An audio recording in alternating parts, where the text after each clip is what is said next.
Last year we did a video on the ROG Phone 3 where we spoke in length about its excellent camera capabilities. Now this was a phone that many wouldn't have expected to feature great cameras because similar gaming phones from other brands are often equipped with subpar hardware and pretty poor camera software, and given the excuse that a gaming phone doesn't need to have good cameras.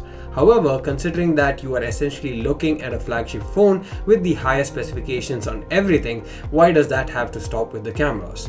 That's where I feel ASUS have excelled with the ROG Phone 3 and this year gone a step further with the ROG Phone 5. This is Sandeep from Relentless and here's my experience with the cameras on the ROG Phone 5. On paper, the ROG Phone 5 is quite similar to the Phone 3 in terms of the camera hardware itself, and that just shows how great the hardware was back then and still is. You get a primary 64MP Sony IMX686 1x1.73" sensor with f1.8 aperture, a secondary 8MP ultra-wide-angle camera, and a 5MP macro camera. But where the change really lies is the benefits from the superior Spectra 580 ISP on the new Snapdragon 888 chipset, which is 35% faster than the outgoing model, as well as the feedback and improvements that have been made via software and tuning the camera hardware. The primary camera takes great photos in terms of image quality with overall good sharpness and great amount of detail resolved, as well as having accurate colors with a slight boost at times. Now the white balance is also pretty accurate, and overall all these add up to a good image at the end. Now one thing we quite liked last year was the really wild field of view on the ultra-wide-angle camera, and that continues this year as well, but what's made better is the white balance as well as the sharpness and detail. The overall noise levels are also lower than before owing to the better ISP and the tuning. The dynamic range is also very good and is one of the best that we've seen even for an ultra-wide-angle camera. And in terms of portrait mode, there's good edge detection and the bokeh is rendered quite naturally. One slight gripe that we had last year was the reduction of sharpness in portrait mode, which this year seems to have been improved quite a bit judging from these images. It's good to see that ASUS is taking feedback seriously. Now the native performance in low light has been improved quite a bit, especially with more detail coming from the shadows, but please do use the night mode to get very impressive results from the camera, and doing so will give a much cleaner output with lower amount of noise, higher sharpness and detail, as well as a much better exposed frame. One neat feature this time around is the auto detection of the night mode, where the phone turns on night mode automatically when it detects that the ambient light has dropped below a certain level. Now while there isn't a telephoto camera on board, you can actually make use of the digital zoom within the camera app. Now I know most of you would be thinking, why zoom when you can just crop in later? Well, that's partly true, but the reason I say this is that on the ROG Phone 5, the camera app understands that you're shooting a zoomed in image, adjusts the parameters and optimizes the shot, giving a much sharper and blur-free image than you would get with a crop later on. Not to mention that the metering is also adjusted accordingly to the zoom portion and looks more impressive than the crop actually would.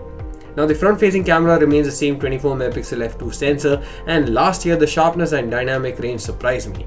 It remains good this year as well, along with a good portrait mode too. And in terms of video, you get 8K 30fps video recording where there's plenty of detail to go around, along with good colors and dynamic range, but the best thing is that even at 8K there is EIS for very stable output. Now if you need more dynamic range, you can shoot 4K videos with HDR turned on, which improve the dynamic range further, and here too you have EIS for good stable videos. Now if you need more stable footage, then you need to turn on the hyper steady mode, and here is how that looks both when shooting as well as how the footage ends up looking like, which is very impressive. Like last year, you can shoot slow motion videos at 4K resolution, which for a creator like me is a great thing, considering how when you shoot video clips and then combine them in post, you really want to put on the slow motion clip in between. But often, since most camera phones are limited to 1080p in slow motion resolution, the jump from 4K to 1080p and then back to 4K is quite jarring in terms of quality. Other than 4K at 120fps, you can also get 480fps at 720p resolution, and you also get a 4K time-lapse mode.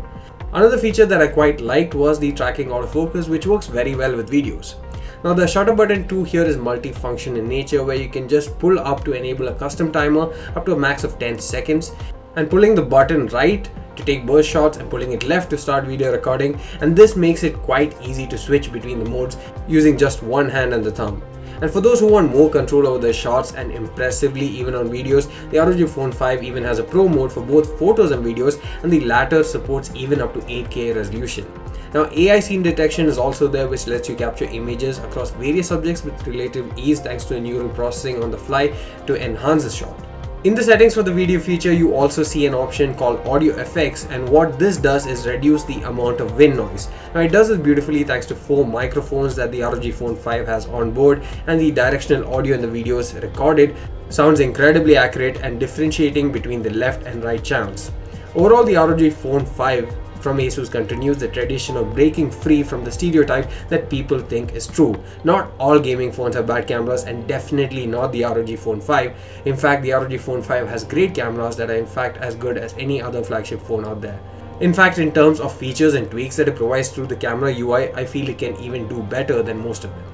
Thanks for watching this video. If you have any questions, do let us know in the comment section below. See you again in the next one, and please don't forget to hit the subscribe button.